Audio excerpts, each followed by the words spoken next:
Making vanilla ice cream is a delightful and refreshing treat. Here's a simple recipe to guide you through the process. Ingredients: 2 cups heavy cream, 1 cup whole milk, 3/4 cup granulated sugar, 1 tablespoon pure vanilla extract, 1/8 teaspoon salt. Instructions: in a mixing bowl, combine the heavy cream, whole milk, granulated sugar, vanilla extract, and salt.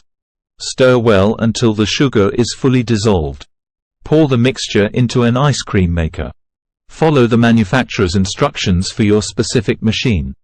Churn the mixture in the ice cream maker according to the manufacturer's instructions until it reaches a thick and creamy consistency.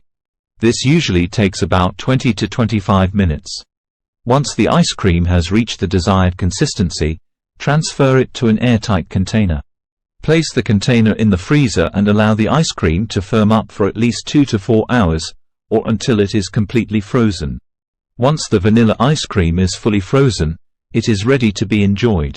Serve it in bowls or cones, and feel free to add your favorite toppings such as chocolate sauce, caramel, nuts, or sprinkles. Note: if you don't have an ice cream maker, you can still make vanilla ice cream by pouring the mixture into a shallow dish and placing it in the freezer. Every 30 minutes, remove the dish from the freezer and vigorously stir the mixture to break up any ice crystals. Repeat this process for 2 to 3 hours until the ice cream reaches the desired consistency.